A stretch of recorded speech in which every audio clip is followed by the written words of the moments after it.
అందరికీ వందనములు. ఈరోజు మరో దేవుని వాక్యంతో మేము ముందుకు వస్తున్నాం. మీ సచేతమన్నాను. హోషేయ గ్రంథము 14వ అధ్యాయం 1 నుండి 9వ వచనం వరకు. ఇశ్రాయేలు, నీ పాపం చేత నీవు కూలితివి కనుక నీ దేవుడైన యెహోవా తట్టుకు తిరుగుము. మాటలు సిద్ధపరుచుకుని యెహోవా యొద్దకు తిరుగుడి. మీరు ఆయనతో చెప్పవలసినదేమనగా, మా పాపములన్నిటినీ పరిహరింపుము. ఎడ్లకు బదులుగా నీకు మా పెదవులను నర్పించుచున్నాము.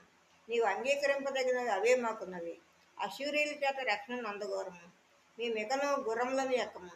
మీరే మాకు దేవుడని మేము ఇక మీదట మా చేతి పనితో చెప్పము. తండ్రి లేని వారి ఎడల వాత్సల్యం చూపువాడవు నీవే కదా.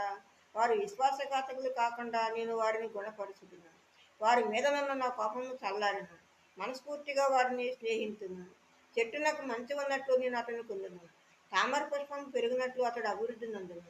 లబానోను పర్వతము దాని వేరు తన్నినట్లు వారు తమ వేరు తన్నుదురు. అతని కొమ్మలు విశాలముగా పెరుగును. ఒలీవ చెట్టునకు కలిగినంత సౌందర్యం అతనికి కలుగును.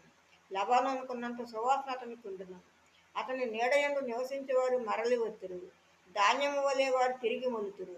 ద్రాక్ష చెట్టు వలె వారు వికసింతురు. లబానోను ద్రాక్షరత్న వాసన వలె వారు పరమళింతురు. ఎఫ్రాయిము, బొమ్మలతో నాకు ఇక నిమిత్తమేమి? నేనే ఆలకించుతున్నాను. నేనే ఎఫ్రాయిముని గురించి విచారణ చేస్తున్నాను. నేను చిగురు పెట్టు సరళ వృక్షము వంటి వాడును. నా వలననే నీకు ఫలము కలుగును.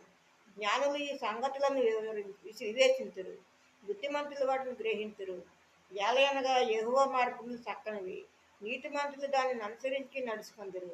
కానీ తిరుగుబాటు చేయవారి దారికి అది అడ్డము కనుక వారు తొట్టిల్లుదురు. ఆమె మరో దేవుని వాక్యంతో రేపు మీ ముందు ఉంటాను. అందరికీ శుభరాత్రి. మన ప్రభువును ప్రియరక్షకుడైన యేసుక్రీస్తు కృప, కాపుదల, రక్షణ, ఆశీర్వాదము మనందరికీ ఇప్పుడు ఎప్పుడు సదాకాలము తోడై ఉండును గాక. ఆమేన్, ఆమేన్.